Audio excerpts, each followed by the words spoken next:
স্বাগত জানাতে চাই প্রযত্নে বাংলাদেশে এবং পুরো আয়োজন জুড়ে আপনাদের সাথে রয়েছে আমি সুলতানা স্বর্ণা। এবং আজ আমরা আলোচনা করতে চাই ফের বিচার বহির্ভূত হত্যাকাণ্ড কি বার্তা দেয় এই বিষয়।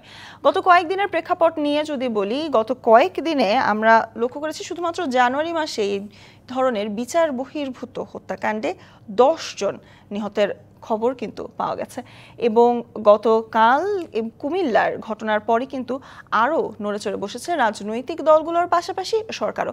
এবং এ নিয়ে আলোচনা করতে আমাদের সাথে স্টুডিওতে উপস্থিত রয়েছেন এনডিএম এর চেয়ারম্যান ববি হাজ্জাজ এবং আমাদের সাথে উপস্থিত হবেন বিএনপির সাবেক সংসদ সদস্য ও শিক্ষা বিষয়ক সহ সম্পাদক হেলেন জেরিন খান।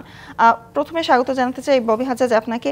এবং আসলে আমরা বলছিলাম যে এই গুম খুনের যে আমাদের যে ইতিহাস, সেখানে বিচার বহির্ভূত হত্যাকাণ্ড আমাদের রন্ধ্রে রন্ধ্রে কিছুটা আমরা বলতেই ফেলতেই পারি মিশে গেছে। কারণ গত 15 বছরে র্যাবের হাতে 3500 বিচার বহির্ভূত হত্যাকাণ্ড হয়েছে, এমন তথ্য যখন প্রেস সচিব 26শে জানুয়ারি দিলেন, জানুয়ারি মাসে 10 জন মারা গেছেন বলে কিন্তু সেই আমরা তথ্য আবারও পাচ্ছি। এবং এই কুমিল্লা সদর উপজেলার যুবদলের আহ্বায়ক তৌহিদুল ইসলামকে সাদা পোশাকধারীরা তুলে নিয়ে যাওয়ার পরের যে হত্যাকাণ্ড, তারপর কিন্তু দেখছি যে সরকারের পক্ষ থেকেও কিন্তু বিভিন্ন পর্যায়ে কথা বলা হচ্ছে, রাজনৈতিক দলগুলোও আসলে বিভিন্ন মতামত তাদের দিচ্ছে। এ নিয়ে আসলে আপনার কাছে জানতে চাই, আমরা কি এখনো সেই একই পথে হাঁটছি? জি, সুলতানা স্বর্ণা, আপনাকে অসংখ্য ধন্যবাদ এবং আপনাকে সহ ডিবিসির পর্দায় যারা দেখছেন বা দেখবেন সবাইকে সালাম এবং শুভেচ্ছা। আমি তীব্রতম নিন্দা জানাই এই যে তৌহিদুল ইসলাম সাহেব যুব দলের একজন কর্মী ছিলেন, তার এই হত্যাকাণ্ডে, এবং এটাকে হত্যাকাণ্ড ছাড়া অন্য কিছু বলার কোনো উপায় নেই। আমি আপনার সাথে পুরোপুরি একমত না যে আমাদের দেশে বা আমাদের রাষ্ট্রের বা জাতির রন্ধ্রে রন্ধ্রে মিশে গেছে গুম খুন হত্যাকাণ্ড। নিশ্চয়ই আপনি শুরু হওয়ার আগে কিছুক্ষণ আমরা কথা বলছিলাম, আপনি বলছিলেন যে আমাদের জাতীয় ইতিহাসে 72 থেকে এই ঘটনাগুলো হয়তো শুরু হয়েছে থেমেছেও। গত 16 বছর কোনো নর্মাল সিচুয়েশন ছিল না। গত 16 বছর, যেটা আপনিও বললেন, একটা স্বৈরাচারী সরকার তাদের অবস্থান শক্ত করবার জন্য অনেক ধরনের অত্যাচার নিপীড়ন চালিয়েছেন এবং আইনশৃঙ্খলা বাহিনীগুলোকে অনেকভাবে মানে কুলসিত করা হয়েছে এবং অপব্যবহার করা হয়েছে। দেশের জনগণের উপর অত্যাচার চালানোর এক বাহিনী হিসেবে রূপান্তর করা হয়েছে সব ধরনের বাহিনীগুলোকে। 5ই অগস্টের পর নিশ্চয়ই আমরা আশা করেছি এর থেকে পুরোপুরি একটা বদলে যাবে, কিন্তু এখানেও বাস্তবতা মেনে নিতে হবে যে পুরোপুরি বদলাতে যে কোনো কিছু সময় লাগে। যেইভাবে বিচার বহির্ভূত হত্যাকাণ্ড 5ই অগস্টের আগে টানা 15.5 বছর হয়েছে, তারপর এটা হচ্ছে বা হতে যাচ্ছে বা হবে, এটা আমি বিশ্বাস করি না। বাট একই সাথে অনেকগুলো ঘটনা যে ঘটছে, এটাও বাস্তবতা, এটা সত্য। এই জায়গায় অনেকগুলো কারণ থাকতে পারে। সবচেয়ে গুরুত্বপূর্ণ বের করা কারণগুলো কি। একটা বড় কারণ নিশ্চয়ই আমরা অনেকেই বারবার করে আখ্যায়িত করছি, কিন্তু এটা আমরা মানে চিহ্নিত করার পরও এটার কোনো সলিউশনে আমরা আসতে পারছি না, বা অন্তর্বর্তীকালীন সরকারের দায়িত্বে যারা আছেন ওনারা আসতে পারছেন না। সেই জায়গাগুলোও মানে আমাদের অ্যাটেনশন দিতে হবে। কারণ একটা বড় প্রবলেম হলো যে গত 15.5 বছরে ওই স্বৈরাচারী সরকারের সব কুকীর্তিগুলো যাদের মাধ্যমে করা হয়েছিল, আইন শৃঙ্খলা বাহিনী বলেন, সিভিল সার্ভিস বলেন বা অন্যান্য বাহিনী বলেন, তাদের বেশিরভাগই কিন্তু এখনও ওই বাহিনীগুলোতে বা ওই সার্ভিসগুলোতে ওই দায়িত্বরত জায়গায় রয়ে গেছেন। অনেকের ইতিমধ্যে গত 6 মাসে হয়তো দায়িত্বে পদোন্নতি হয়েছে। এই ধরনের ঘটনাও ঘটেছে। তো এই জায়গাগুলোতে একটা ফুল স্টপ দেওয়াটা অত্যন্ত গুরুত্বপূর্ণ ছিল। মানে আপনি যদি একদম প্রথমেই তাকান যে 5ই অগস্টের পর প্রথম 2-3 দিনেই আপনার পরিষ্কার করা হলো যে 600-র অধিক হেফাজতে আছেন। 600-র অধিক আওয়ামী লীগের উচ্চ পর্যায়ের নেতৃবৃন্দ বা নেতাকর্মীরা হেফাজতে আছেন, কোনো একটা স্পেসিফিক মহলের হেফাজতে আছেন। তারপর থেকে আমরা দেখা শুরু করলাম যে তারা হঠাৎ করে দেশ বিদেশে তাদের দেখা যায় বা রিপোর্ট আসা শুরু হলো তারা দেশ বিদেশে আছেন। এবং আমরা মোটামুটি আন্দাজ করেছি যে নামগুলো হেফাজতে আছে তাদের অনেকেই এখন সোশ্যাল মিডিয়াতে রীতিমতো রেগুলারলি বার্তা দিয়ে যাচ্ছেন জাতি বিরোধী, দেশ বিরোধী, অন্তর্বর্তীন সরকার বিরোধী। শুধু অন্তর্বর্তীন সরকার বিরোধী দিলে আমার আসতে যেত না, কিন্তু দেশ জাতি বিরোধী এখনও দিয়ে যাচ্ছেন। তো তারা কি এখনও হেফাজতে আছেন? আর হেফাজতে থেকে যদি এই বার্তাগুলো দিতে থাকেন তাহলে তারা আইনের আয়তায় কেন আসছেন না? আর যদি তারা হেফাজতে না থাকেন তাহলে তারা কেন নেই? অন্তর্বর্তী সরকারের পক্ষ থেকে এই প্রশ্নগুলো কেন তোলা হয়নি? মানে গত 6 মাসে এই ধরনের প্রশ্ন যদি বারবার তোলা হতো, এগেন সব প্রশ্ন সহজ উত্তর হবে তা না, কিন্তু মানে শেখ হাসিনার সরকারকে সরানোর উত্তরও কিন্তু সহজ ছিল না। আবু সাইদদের মতো, মীর মুগ্ধদের মতো যে আপনার স্যাক্রিফাইসেসগুলো, যে সাহস যে দেখাতে হয়েছে, এই সাহসগুলো দেখানো হয়েছে বলেই কিন্তু আমরা আজকে স্বৈরাচার মুক্ত একটা দেশ পেয়েছি। তো স্বৈরাচার মুক্ত দেশের সরকারের দায়িত্বে যারা আছেন তাদের উপরেও কিন্তু একটা দায়িত্ব পড়ে যে তারা ওই ধরনের একটা সাহস দেখাতে চেষ্টা করবেন। কারণ তারা যদি এই সাহসগুলো দেখান, দেশের 16.5 কোটি জনগণ যেমন 5ই অগাস্টে আন্দোলনের সাথে ছিল এবং তারা মোটামুটি একভাবে, মানে আমরা সবাই সম্মিলিতভাবে যেমন সাপোর্ট করে এই অন্তর্বর্তীকালীন সরকারকে বসিয়েছি, তাহলে এই অন্তর্বর্তীকালীন সরকার যখন সাহসী মুভস নেবেন তখন আমরাও কিন্তু তাদেরকে সাহস যোগানোর জন্য তাদের পাশে দাঁড়িয়ে থাকবো। কিন্তু আমরা বারবার করে দেখেছি ওনারা এই সাহসী মুভসগুলো নিচ্ছেন না। এই যে গতদিন যে মর্মান্তিক ঘটনাগুলো ঘটে গেল, একটা তরুণ একটা ছেলে, সে যুব দলের কর্মী হোক, যেই দলের কর্মী হোক, তরুণ একটা ছেলে, সে বাড়িতে বেড়াতে এসেছে, সে চাকরি থেকে বেড়াতেও আসেনি, তার বাবার মৃত্যুবরণ করেছেন, তার বাবার মৃত্যুবরণের জন্য সো অলরেডি কিন্তু এই পরিবারটা অত্যন্ত শোকাহত। তার মধ্যে প্লেন ক্লোজে তাকে তুলে নিয়ে যাওয়া হলো, তুলে নিয়ে যেয়ে 2 দিন অত্যাচারের পর তার ডেড বডি ফেরত দেওয়া হলো। এরপর সরকারের পক্ষ থেকে বড় বড় কিছু মুভস দরকার ছিল, মানে এই প্লেন ক্লোজে কারা ছিল তাদের ইমিডিয়েট আখ্যায়িত করা, মামলা দায়ের করা, স্পেসিফিক প্রসেসিস করা, যারা মানে এখানে খবরের কাগজে যেটা পড়েছি যে আপনার যেই বাহিনী দায়িত্ব নিয়ে করে থাকুক না কেন তার বাইরেও প্লেন ক্লোজমেন ছিল।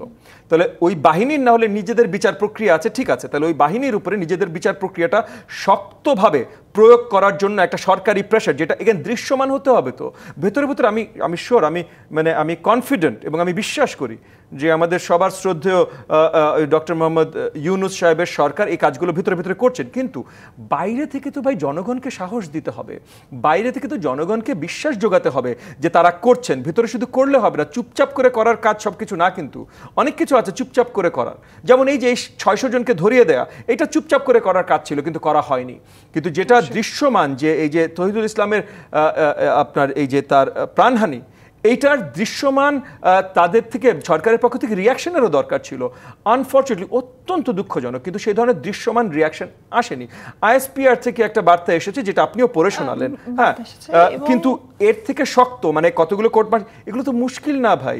মানে এখন তো সিসিটিভি ক্যামেরা আছে, এই যে যেমন মনে করেন জুলাইয়ের যতদিন ধরে যত আপনার এই যে জনগণের উপরে হত্যাকাণ্ড বা যত কি বলে আক্রমণ হয়েছে, এই সবেরও তো ভিডিও এভিডেন্স আছে। অবশ্যই ধীরে ধীরে সেগুলো প্রকাশ হচ্ছে এবং আমরা আশা করি এই হত্যাকাণ্ডেরও আমরা যারা জড়িত ছিল তাদের দ্রুত এই সরকার তাদের বিরুদ্ধে ব্যবস্থা নেবে। প্রয়োজনে বাংলাদেশে নিতে চাই ছোট্ট একটি বিরতি, সাথেই থাকুন।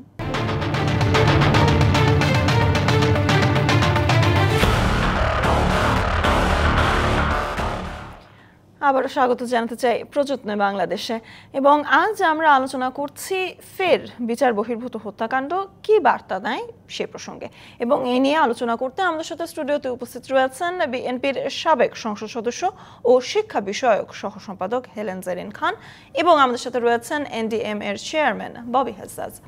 এবং সেখানে আপা, এ পর্যায়ে আসলে আপনাকে দিয়েই শুরু করতে চাই, আপনার কাছেই প্রথমে আসতে চাই। মহাসচিব আজ বলেছেন যে আওয়ামী শাসনামলের মতো বিচার বহির্ভূত হত্যাকাণ্ড হলে জাতি হতাশ হবে, এবং যেহেতু আপনাদের অঙ্গ সংগঠনের একজনের মারা যাবার পরে আসলে এত সরকারকেও আমরা দেখছি নড়েচড়ে বসতে, কারণ জানুয়ারি মাসে বাকি যে হত্যাকাণ্ডগুলো নিয়ে আমরা দেখেছি তত কিন্তু আমরা মিডিয়াতেও আমরা সেগুলো নিয়ে আলোচনা দেখিনি, তার পাশাপাশি রাজনৈতিক দলগুলোর ভেতর থেকেও অতটা কথা কিন্তু আমরা শুনতে পাইনি। সেক্ষেত্রে আসলে এই বিচার বহির্ভূত হত্যাকাণ্ড কি বার্তা দিচ্ছে, আপনি কি মনে করছেন? ধন্যবাদ আপনাকে, ধন্যবাদ দর্শকদেরকে এবং সহ আলোচক হিসেবে এখানে যিনি এসেছেন তাকে। এছাড়া আমি আজকে ফেব্রুয়ারি মাসের প্রথম দিন, সে কারণে আমি ভাষা আন্দোলনে যে সমস্ত শহীদরা আত্মত্যাগ করেছে ভাষার জন্য এবং একটা স্বাধীন সার্বভৌম, আমি মনে করি ভাষার মধ্যে দিয়ে স্বাধীন সার্বভৌম রাষ্ট্র পেয়েছি, তা সেদিন যারা আত্মাহুতি দিয়েছে, জীবন দিয়েছে, শহীদ হয়েছেন, তাদের প্রত্যেকের বিদেহী আত্মার মাগফিরাত কামনা করছি এবং তাদের যে সমস্ত পরিবার আছে সে সমস্ত পরিবারের প্রতি সমবেদনা জ্ঞাপন করছি। আর আন্তরিকভাবে দুঃখ প্রকাশ করছি, কারণ আমি আসলে সত্যিকার অর্থে একটু দেরি হয়ে গেল। আমি চেষ্টা করেছি সঠিক সময় আসার জন্য, কিন্তু এখানে আমার ছাত্র ভাইয়েরা, বিশেষ করে তিতুমির কলেজের ছাত্র দল নেতারা সকলে মিলে আন্দোলন করছে, সে কারণে এখানে একটা মানে অবস্থা সৃষ্টি হয়েছে, যে কারণে আমাকে কিছুটা হেঁটে আসতেও হয়েছে। তারপরেও ভাইয়েরা সহযোগিতা করেছে, তাদের সহযোগিতা এখানে আসতে পেরেছি। যে এই বিষয়টি বললেন যে বিচার বহির্ভূত হত্যাকাণ্ড, দেখুন আমরা বিগত 17 বছর জাতীয়তাবাদী দল এই 17 বছর ভীষণভাবে আতঙ্কিত ছিল, এবং আমাদের এই 17 বছরে প্রায় 600-700 আমাদের নেতাকর্মী বিচার বহির্ভূত হত্যাকাণ্ডের শিকার হয়েছে। বিশেষ করে আমার সহযোদ্ধা, আমি আসলে যাদেরকে দেখে রাজনীতিতে এসেছি, যে সমস্ত ছাত্র দলের নেতাদেরকে, তার মধ্যে অন্যতম, এবং আমি সরাসরি যার স্নেহধন্য সে এম ইলিয়াস আলীকে যেভাবে মানে গুম করা হয়েছিল, এবং তাকে আজও পর্যন্ত আমরা খুঁজে বেড়াচ্ছি, তাকে পাওয়া যায়নি। চৌধুরী আলম, আরও আমাদের অসংখ্য নেতাকর্মীরা গুম হয়ে আছে, এবং বিচার বহির্ভূত হত্যাকাণ্ড আমাদের অসংখ্য নেতাকর্মীরা শিকার হয়েছে। তা আমরা আসলে ভীষণভাবে আতঙ্কিত এর বিরুদ্ধে।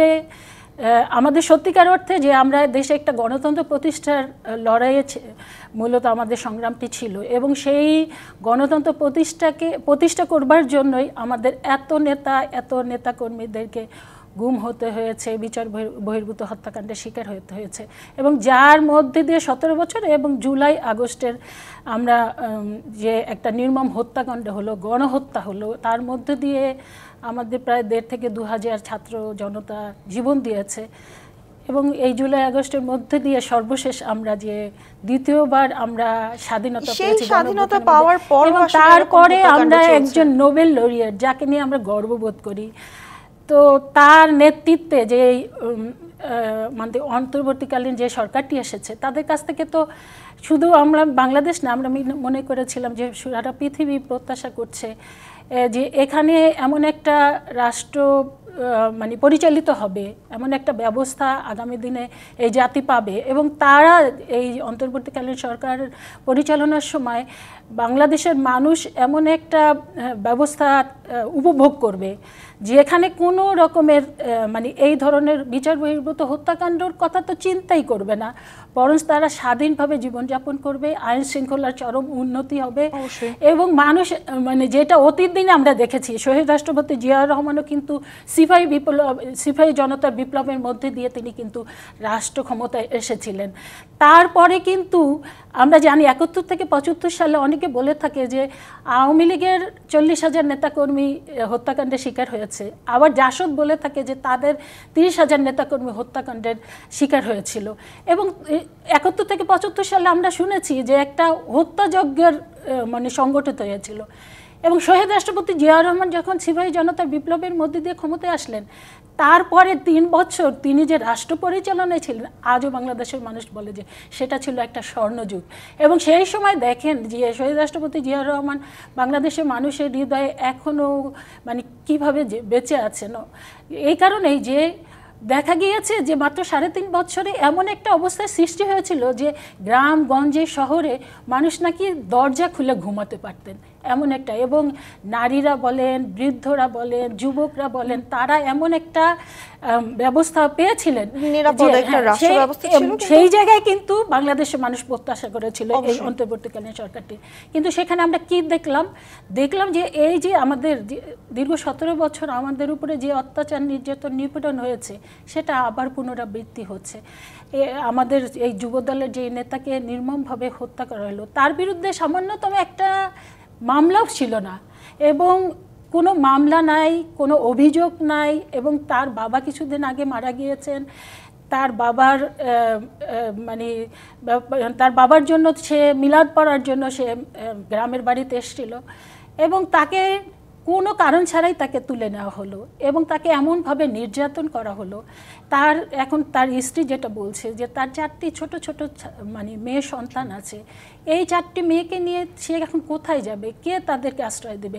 এবং সবচেয়ে তো বড় কথা যে কোনো কারণ ছাড়া তাকে কেন তুলে নেওয়া হলো, এবং তাকে কেন এভাবে নির্যাতন করে হত্যা করা হলো? আমরা এই ধরনের মানে কর্মকাণ্ড, এই ধরনের নির্মম হত্যাকাণ্ড আমরা আর দেখতে চাই না। যেটা হয়েছে এখানে স্টপ স্টাফ, এবং এইটার জন্য আমি মনে করি দুঃখ প্রকাশ করা দরকার। আমরা জানি যে আপনারা শুনেছেন যে বিশেষ করে আইন শৃঙ্খলা বাহিনী কিংবা এখন যাদেরকে ম্যাজিস্ট্রেসি পাওয়ার দেওয়া হয়েছে সেনাবাহিনীকে, এবং তাদের মধ্যে থেকেও আমরা বিভিন্ন সময় শুনে থাকি যে তারাও কিন্তু বেশি দিন থাকতে চায় না, কারণ বেশি দিন থাকলেই দেখা যাবে যে ক্ষমতার অপব্যবহার হয়েছে। সেই কারণে বিএনপির পক্ষ থেকে এবং বিএনপির সাথে যে অ্যালায়েন্স যে দলগুলো আছে তারা কিন্তু বারবার করে বলে আসছে যে এই মানে অন্তর্বর্তীকালীন সরকারটি যত বেশি থাকবে এবং সেনাবাহিনী ম্যাজিস্ট্রেসি পাওয়ার নিয়ে যত থাকবে ততই কিন্তু ম্যানিপুলেট হতে পারে, ততই কিন্তু ক্ষমতার অপব্যবহার হতে পারে। সেই কারণে একটি গণতান্ত্রিক একটা সরকার আসা দরকার, একটা নির্বাচন দরকার। এবং বিএনপির পক্ষ থেকে বারবার করে আমরা বলছি যে আসলে বাংলাদেশে একটা অবাধ সুষ্ঠু নিরপেক্ষ নির্বাচনের জন্যই কিন্তু দীর্ঘ 17 বছর এত আন্দোলন সংগ্রাম, এত জীবন, এত হত্যাকাণ্ড, এত বিচার বহির্ভূত হত্যাকাণ্ডের মুখোমুখি হতে হয়েছে। আমাদের মূল লক্ষ্য হচ্ছে বাংলাদেশের গণতন্ত্র ফিরে আসা। আর বাংলাদেশের মূল মালিক হচ্ছে জনগণ, সেই মালিকদের হাতে ক্ষমতা দেওয়া এবং মালিকই নির্ধারণ করে দিবে আগামী দিনে কারা রাষ্ট্র পরিচালনা করবে। কিন্তু সেই জন্যই কিন্তু আমরা বারবার করে বলছি যে বাংলাদেশে আসলে গণতন্ত্রের পথে যাওয়া দরকার, নির্বাচনের পথে যাওয়া দরকার। আমাদের দুঃখজনকভাবে এটা বলতেই হয়, দীর্ঘ 17 বছর আমরা সেই খুনি শেখ হাসিনার মুখে কিংবা তার দোসরদের মুখে একই কথা শুনতাম যে নির্বাচন কেন, মানে নির্বাচন হলেই তো বিএনপি ক্ষমতায় চলে আসবে, সেই ধারণা, সেই একই কথা এখন আবার নতুন করে যারা ক্ষমতায় আছে তাদের কাছ থেকে শুনি। আসলে আপনি কতটুকু একমত যে আমরা কি আবারও সেই পুরনো জিনিসই দেখতে পাচ্ছি কিনা? কারণ নির্বাচন, হেলেন জেন খান যেরকম বলছিলেন যে নির্বাচন অন্তর্বর্তী সরকার যতটা দীর্ঘায়িত হবে সময়কাল, নির্বাচন যত পেছাবে ততই আসলে ক্ষমতার অপব্যবহার হতে পারে। আপনি কতটুকু একমত?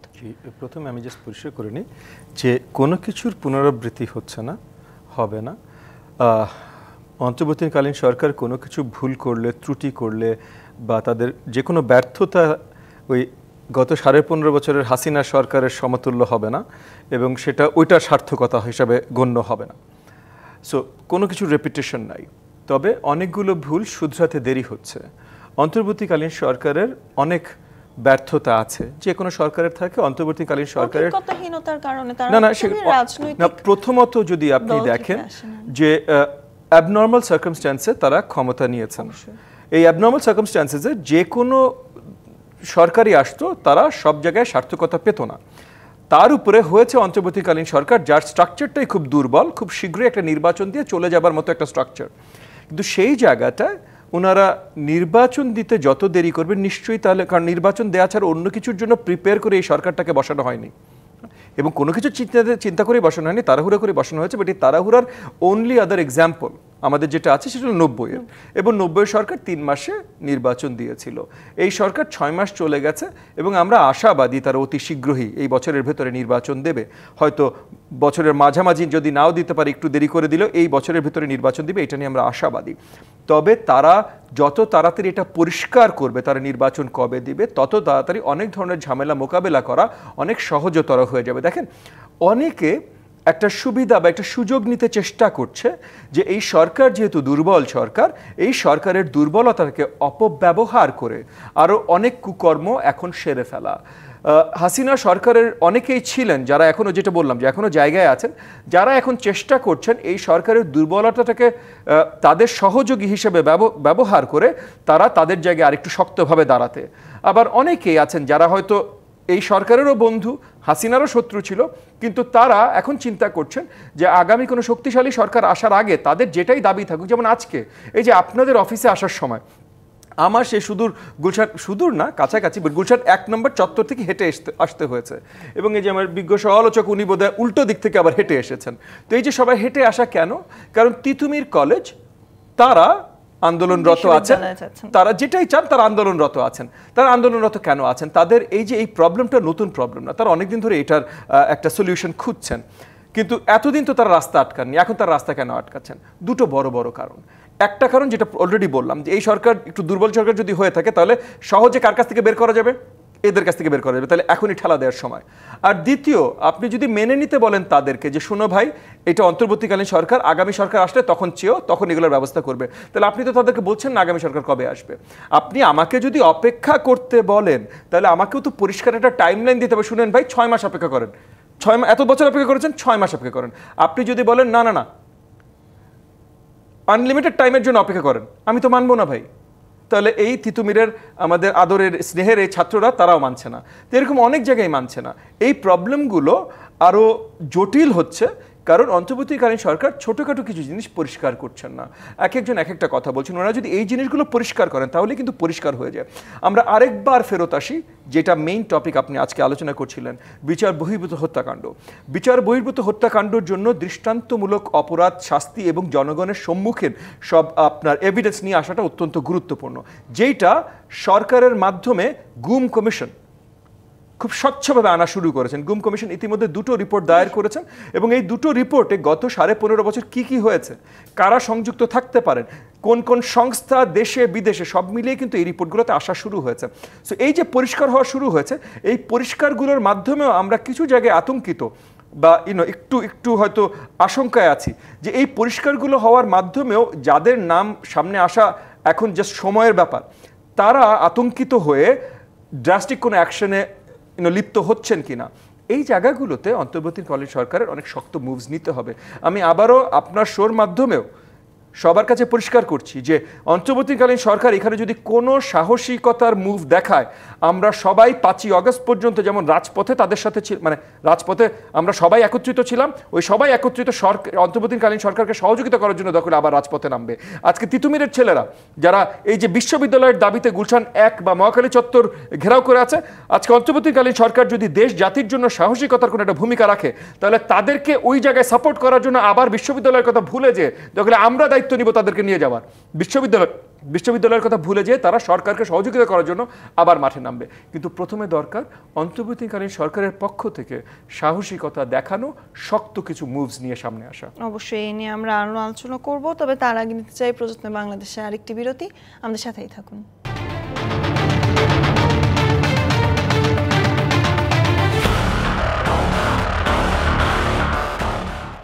স্বাগত প্রযত্নে বাংলাদেশে, এবং আজ আমরা আলোচনা করছি ফের বিচার বহির্ভূত হত্যাকাণ্ড কি বার্তা দেয় এই প্রসঙ্গে। এবং এই নিয়ে আলোচনা করতে আমাদের সাথে স্টুডিওতে উপস্থিত রয়েছেন হেলেন জেরিন খান এবং ববি হাজ্জাজ। আমরা আসলে কথা বলছিলাম বিরতির আগে যে অন্তর্বর্তী সরকারের আসলে তেমন আমরা শক্ত হাতে দমন করার মতন কিছু দেখছি না। ববি হাজ্জাজ, আপনি বারংবারই বলছিলেন যে আসলে তাদের শক্ত কোনো মুভ আমরা এখনো দেখিনি, কঠোর হাতে দমন করার মতন কোনো ড্রাস্টিক মেজার আমরা তাদেরকে নিতে দেখিনি। তারা বারংবার বলছে আলোচনার টেবিলে আসি, কিংবা এই ধরনের এখনো কিছুটা তারা নমনীয় সুরেই কিন্তু কথা বলছেন। এই নমনীয় সুরেরই কি আসলে মিসবিহেভ হচ্ছে, মানে ভিন্নভাবে আসলে মানুষ ব্যবহার করার চেষ্টা করছে? সেজন্য কি আবারও বিএনপির উপর আমরা দেখছি চড়াও হতে? কারণ যুব দলের একজন যেহেতু মারা গেছেন, এবং রাজনৈতিক আমরা যদি দেখি সেই আওয়ামীদের পক্ষে কিংবা আওয়ামী লীগের পক্ষে কিংবা এই ধরনের যারা চিন্তা ভাবনা করেন তাদের অনুসারীদেরও আমরা যেমন দেখছি আহত হচ্ছেন কিংবা তারা বিভিন্নভাবে আসলে গুম হচ্ছেন, আবার আমরা কিন্তু বিএনপিরও দেখছি, বিভিন্ন রাজনৈতিক ধরনেরই মানুষকে দেখছি। এটার আসলে কারণ কি আপনি বলবেন যে অন্তর্বর্তী সরকার এখনো অনেকটাই নমনীয়? দেখেন, প্রথমত যে জিনিসটা বলছিলাম যে অন্তর্বর্তীকালীন সরকার, যেটা আপনিও রিপিট করলেন যে শক্তভাবে কোনো মুভস করছেন না, এইটা অটোমেটিকলি একটা দুর্বলতা প্রকাশ করে এবং এই দুর্বলতার অপব্যবহার অনেকগুলো গ্রুপ করতে পারে এবং করে যাচ্ছে, সেটা তো আমরা পরিষ্কার দেখছি।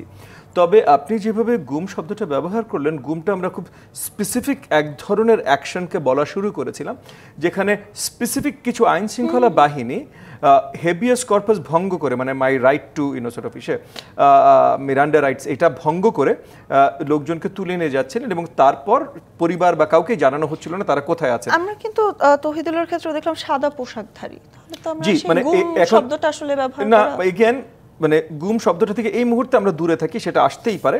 বিচার বহির্ভূত হত্যাকাণ্ড এটা অ্যাবসলিউটলি যেটা সত্যি, যেটা ফ্যাক্ট, সেটা ফ্যাক্ট।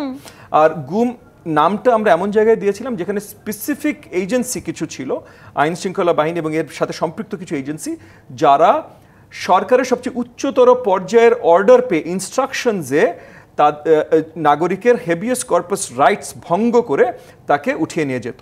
যে কি করতো, অনেকে ফিরে আসতে সক্ষম হয়েছেন, অনেকের মরদেহ আমরা আজ পর্যন্ত পাইনি। যেমন এই যে ইলিয়াস আলী সাহেবের কথা বলছিলেন, মরদেহ আমরা আজ পর্যন্ত পাইনি। সো এই জায়গাগুলো, এটাকে আমরা যেহেতু গুম হিসাবে আখ্যায়িত করেছি এবং গুম কমিশন যেহেতু এটা এই স্পেসিফিক জিনিসপত্র রিপোর্ট দায়ের করছে, তদন্ত করছে, তো আমরা গুম নাম থেকে আপাতত এই জায়গা থেকে দূরে থাকি। তাই বলে তৌহিদুল ইসলামের সাথে যেই কি বলে অন্যায় হয়েছে, এটা কোনোভাবে গুমের থেকে কম না। আমি শুধু নামকরণের বেলায় গুম নামটা ব্যবহার করতে চাচ্ছি না এই কারণটাতে। তো এই যে এই জিনিসটা যেটা হয়েছে, এখানে দৃষ্টান্তমূলক কিছু অ্যাকশনের দরকার ছিল। দেখেন, এরকম তৌহিদুল ইসলাম কিন্তু প্রথম এই ধরনের ঘটনা। এরকম ঘটনা গত 6 মাসে হয়নি, কিন্তু গত 6 মাসে বিচার বহির্ভূত কি হয়েছে, কারণ দেশে আইন শৃঙ্খলা বাহিনী সঠিকভাবে কাজ করছে না, অনেক জায়গায় অনেক ধরনের হত্যাকাণ্ড, অনেক কিছু হয়েছে, সেটা ভিন্ন। আর সরকারি আপনার কোনো একটা মানে রাষ্ট্রীয় কোনো একটা অর্গানাইজেশনের দ্বারা এই ধরনের কোনো একটা হত্যাকাণ্ড, এইটা এই তৌহিদুল ইসলামের এই প্রথম গত 6 মাসে কিন্তু একদম দৃশ্যমান আমাদের সামনে, মানে যেটা প্রত্যেকটা প্রমাণ থেকে শুরু করে সবকিছু পরিষ্কার, যে সবাই জানে এবং মানে যে এইভাবে আইন শৃঙ্খলা মানে কোনো একটা সরকারি রাষ্ট্রীয় একটা অর্গানাইজেশন তুলে নিয়ে গেছে এবং 2 দিন পর তার মৃতদেহ পরিবারের কাছে হস্তান্তর করা হয়েছে এবং নির্যাতিত সেই ছবিগুলো আমরা, মর্মান্তিক ছবিগুলো আমরা সবাই দেখেছি। এইটা কিন্তু প্রথম, এবং এইটা যেহেতু প্রথম, এইটা যেন শেষ হয়, শুধু প্রথম না হয়, সেটার দৃষ্টান্তমূলক অ্যাক্টিভিটি সরকারের পক্ষ থেকে আসাটা অত্যন্ত গুরুত্বপূর্ণ ছিল। যেটা আমি এর আগেও কয়েকবার বলেছি যে সরকার এর আগে বড় সাহসী মুভস হয়তো দেখায়নি, ডাজন্ট ম্যাটার, যেখানে সূর্য উঠবে সেখান থেকেই সকাল। তো আজকেও যদি ওনারা দেখান বা আগামীকাল সকালে উঠেও যদি ওনারা দেখান, তাহলে সেখান থেকেই নতুন যাত্রা শুরু। কিন্তু এটা দেখানো গুরুত্বপূর্ণ, কারণ যারা যারা জড়িত ছিল এটা আইডেন্টিফাই করতে সময় লাগে না। ঠিক আছে, কেন করেছে, কি করেছে, সেটা টোটাল ইনভেস্টিগেশন হবে। ইনভেস্টিগেশনটা যেন ইন্ডিপেন্ডেন্টভাবে হয়, ইনভেস্টিগেশনের দায়িত্ব কাদের সেটা জনগণের সম্মুখে আনেন। কারণ এগেন আওয়ামী লীগও কিন্তু অনেক করতো, আপনার স্টান্টবাজি করতো। কোনো একটা বড় মামলা হলে একদম টিভি ক্যামেরা নিয়ে প্রেস কনফারেন্স করতো, ডিবি হারুন বা এই সেই প্রেস কনফারেন্স করতো। কিছু জায়গায় এগেন ওগুলো ছিল ফার্সিক্যাল, ওগুলো ছিল স্টান্টবাজি। কিন্তু কিছু জায়গায় জনগণকে আবার আস্থা, জনগণের কাছে মানে সরকারের প্রতি আস্থা ফিরিয়ে দেবার জন্য পরিষ্কার কিছু মেসেজ দেওয়াটা প্রয়োজন। এবং সেই জায়গায় আজকে হয়তো জরুরি ছিল, বা গতকাল বা আজকে, যদি সেটা না হয়ে থাকে আগামীকালও যদি তারা পারেন যে একটা প্রেস কনফারেন্স ডেকে বড় দাগে যে এই পর্যন্ত এতখানি জিনিসপত্র বের করা হয়েছে, এতদিনদেরকে সাসপেন্ড করা হয়েছে, বিচারের আওতায় আনা হয়েছে, বা ইমিডিয়েট জেল হাজতে পাঠানো হয়েছে, কেস পেন্ডিং, এবং এই বড় একটা কমিটির দায়িত্বে এরকম কেউ যারা আছেন যে যার সম্বন্ধে প্রশ্ন উঠবে না, যাকে প্রশ্নবিদ্ধ, যেমন গুম কমিশনের যিনি চিফ আছেন, একজন প্রাক্তন বিচারপতি, হাইকোর্টের বিচারপতি জাস্টিস মইনুল ইসলাম, ওনার প্রতি কেউ আঙ্গুল তুলে প্রশ্ন তুলতে পারবে না, পরিষ্কার রেকর্ড। তো ওরকম পরিষ্কার কাউকে এই ইনভেস্টিগেশনের দায়িত্ব দিয়ে দেন যেন কেউ প্রশ্ন তুলতে না পারে। এবং আপনি তখন এটাও পরিষ্কার করতে পারেন যে এই অর্গানাইজেশন যেটাই হোক না কেন, আইন শৃঙ্খলা বাহিনী হোক, সেনাবাহিনী হোক, দেশি হোক, বিদেশি হোক, যেটাই হোক না কেন, এই সরকার, অন্তর্বর্তীকালীন সরকার জনগণের সরকার, জনগণের আস্থায়, জনগণের শক্তিতে তারা সরকার পরিচালনায় আছে। সো তারা জনগণের উপরে আস্থা রাখছে যে তারা শক্ত কিছু করলে জনগণ যেন তাদের পাশে দাঁড়াবে। সেইভাবে যদি তারা মুভ করেন, তাহলে কিন্তু জনগণের ভেতরে আস্থা ফিরে আসবে যে এই সরকার আসলেই কিছু করছেন। এর বাইরে সরকার গত 6 মাসে কিন্তু অনেক ভুল ত্রুটি করেছেন। এগেন আমি ওনাদেরকে দোষারোপ করছি না, আমি সঠিক সমালোচনা করছি। অনেক ভুল ত্রুটি করেছেন, তাদের অনেক ব্যর্থতা আছে। কিন্তু অনেক ব্যর্থতা ঠিক আছে, আমরা ডে ইন ডে আউট মানতে পারি। কিছু ব্যর্থতা আছে যেটা হয়তো আমাদেরকে পুরোপুরিভাবে প্রশ্ন উঠিয়ে দেয় আমাদের ভেতরে, যে তাহলে আমরা এই যে এত বিশাল আন্দোলন করলাম, যে কারণগুলোর জন্য করলাম, সেই কারণগুলো পুরোপুরিভাবে আমরা আসলে মেটাতে পারছি কিনা, এই ধরনের প্রশ্ন যেন জনগণের ভেতরে না আসে। কারণ 3000 হত্যাকাণ্ড হয় নাই, 3000 হত্যাকাণ্ড কখনো হবে না আর, কিন্তু এই একটা হত্যাকাণ্ডও কিন্তু এক্সাম্পলারি। সো এই একটা হত্যাকাণ্ড থেকে পরিষ্কার করতে হবে সরকারকে যে এক এবং এইটাই শেষ, দ্বিতীয় আর হবে না এই অন্তর্বর্তীকালীন সরকার থাকতে। এবং এই অন্তর্বর্তীকালীন সরকার যে দৃষ্টান্তমূলক একটা এক্সাম্পল রেখে যাবেন, সেটা যেন আগামী সরকারগুলো ফলো করে, যেন তখনও আর না হয়, এটা গুরুত্বপূর্ণ। অবশ্যই হেলেন জারিন খানও একই ধরনের কথা বলছিলেন। তবে হেলেন জারিন খান, আপনার কাছে আসলে ভিন্ন ধরনের প্রশ্ন রাখতে চাই। এই ধরনের অন্তর্বর্তী সরকারের সময় আমরা যখন বিচার বহির্ভূত হত্যাকাণ্ড দেখছি, এই ধরনের আসলে হত্যাকাণ্ডে কি স্বৈরাচার পালালেও দোসররা ষড়যন্ত্রে লিপ্ত, এই ধরনের একটি মন্তব্য কিন্তু এসেছে আপনাদের দলের মধ্য থেকে। তো সেটিকেই কি আসলে আওয়ামী লীগকে কিংবা তাদের যারা সমমনা ছিলেন তাদেরকে কি আরো মানে সাহস যোগাচ্ছে না? নাশকতা করার কিংবা বিভিন্নভাবে আসলে আবারও সরকারকে প্রশ্নবিদ্ধ করার? আমাদের পক্ষ থেকে যেটা বলা হয়েছে সেটা তো বারবার করে ববি হাজ্জাজ ভাই যেটা বললেন যে স্পষ্ট করে এটাই বলা হয়েছে যে এই অন্তর্বর্তীকালীন সরকার এটা হলো আমাদের সকলের মানে সাপোর্টের একটা সরকার এবং এই সরকার ভালো করুক সেটাই আমরা প্রত্যাশা করি এবং এই সরকারের কাছ থেকে বাংলাদেশের মানুষ যেটা প্রত্যাশা করে সেটা হলো যে আইনের অপব্যবহার হবে না, আইন কেউ হাতে তুলে নেবে না এবং বিশেষ করে প্রশাসন বলেন এবং নিরপেক্ষ ভূমিকা পালন করবে, এটাই হলো এই সরকার কাছ থেকে বিএনপি তথা সাধারণ মানুষের প্রত্যাশা। কিন্তু দুঃখজনক হলেও এটাই বলতে হচ্ছে যে আমরা ডে ওয়ান থেকে প্রথম থেকেই যেটা বিএনপির পক্ষ থেকে কিন্তু আমরা বারবার করে বলছি যে এই সরকারকে টিকে সফল করতে হলে হ্যাঁ পূর্ববর্তী যে ফ্যাসিস্ট স্বৈরাচারী যে সরকারটি ছিল এবং তারা যেই কাজটি করতো যেই কাজটা করেছে তারা অন্যায়ভাবে ক্ষমতায় থাকার জন্য যেই কাজগুলো নিখুঁতভাবে করেছিল সেটা হলো তারা কিন্তু প্রশাসনকে বিগত 17 বছর আমি বলবো যে প্রশাসনকে তারা অ্যাবসুলেট করেছিল এবং এই দেখা গিয়েছে যে প্রশাসনের বিশেষ করে আইন শৃঙ্খলা বাহিনীতে যারা ছিল তো সেখানে কিন্তু একদম RSCS অনেকে বলে থাকে যে একদম নিখুঁতভাবে করে তারপরে আইন শৃঙ্খলা বাহিনীতে পুলিশে বলেন ইভেন সেনাবাহিনীতেও বলা হয় যে সেখানেও হয়েছে। তারপরেও আমরা সেনাবাহিনীর গৌরবোজ্জ্বল ভূমিকা বিশেষ করে জুলাই আগস্টে যেটা দেখেছি হ্যাঁ কিন্তু সেখানে একজন সেনা কমান্ডারকেই কিন্তু প্রত্যাহার করা হয়েছে। হ্যাঁ না মূলত তো মানে সেনাবাহিনী তো তাকে তুলে নিয়ে গিয়েছে, পরবর্তীতে তাকে যে নির্যাতন করা হয়েছে এখানে না একটা জায়গা মানে একটা বিষয় আমি উল্লেখ করতে চাই, আমাদেরই সহযোদ্ধা খুব স্নেহের ছোট ভাই জনি ছিল খিলগাঁর আমাদের যুবদল নেতা, জনিকেও কিন্তু এইভাবে তুলে নিয়ে তারপরে নির্মমভাবে নির্যাতন করে তাকে মানে হত্যা করা হলো। আমার বারবার করে সেই দৃশ্যটাই আসছে যে তাহলে আমরা এত আন্দোলন এত সংগ্রাম এত জীবন দেওয়া এত অত্যাচারিত নির্যাতন মানে ভোগ করার রেজাল্ট কি হচ্ছে? তো আমরা যদি সেই পূর্বের জায়গায় চলে যাচ্ছি আমাদের নেতাকর্মীরা সেই আবারও যদি বিচার বহির্ভূত হত্যাকাণ্ডের শিকার হচ্ছে, এখনও কিন্তু সত্যিকার অর্থে দেখেন বিএনপির বিরুদ্ধে বিগত 17 বছর হাজার হাজার না লক্ষ লক্ষ মামলা হয়েছে, এখনও পর্যন্ত কিন্তু আমাদের সেই মামলাগুলো তুলে নেওয়া হয় নাই। আমাদের দেশনেত্রী বেগম খালেদা জি আমাদের অ্যাক্টিং চেয়ারম্যান জনাব তারেক রহমান, আমরা তো প্রত্যাশা করেছিলাম যে আমাদের অ্যাক্টিং চেয়ারম্যান জনাব তারেক রহমান দেশে ফিরে ইতিমধ্যে উনি দেশে, কিন্তু ওনার বিরুদ্ধে যে মামলাগুলো হয়েছে আজও কিন্তু সেই মামলাগুলো তুলে নেওয়া হয় নাই এবং আমাদের ইভেন ধরেন আমাদের মতো নারী নেত্রী যারা আমাদের বিরুদ্ধে যে সমস্ত কোনো মামলা কিন্তু প্রত্যাহার করা হয় নাই। কিন্তু প্রত্যাশা ছিল তো যে আমাদের তো সব রাজনৈতিক মামলা, সেটা কিন্তু হয় নাই। আর প্রশাসন কিন্তু এখনো যেটা বলা হচ্ছে যে এই সরকারটি অনেকে বলে থাকে যে সর্বকালের সর্বশ্রেষ্ঠ দুর্বল সরকার, তো দুর্বল সরকার হবার অনেকগুলা কারণের মধ্যে অন্যতম কারণ অবশ্যই যে ফ্যাসিস্ট সরকাররা যে প্রশাসন রেখে গিয়েছে সেটা কিন্তু এখন পর্যন্ত বহাল তবিয়তে আছে অবশ্যই এবং তারা বহাল তবিয়তে থাকার কারণে এই অন্তর্বর্তীকালীন সরকার যে সমস্ত পদক্ষেপগুলো নিচ্ছে সেটা কিন্তু সফল হচ্ছে অবশ্যই অবশ্যই সেগুলো ব্যর্থ হচ্ছে। সেই ব্যর্থতাগুলো আসলে এই ব্যর্থতা কাটিয়ে দেওয়ার জন্য দূর করার জন্য প্রত্যাশা থাকবে। আর এর মধ্যে দিয়ে আসলে শেষ করতে চাই প্রযুক্তি বাংলাদেশের আজকের আয়োজন। ডিবিসির সাথেই থাকবে।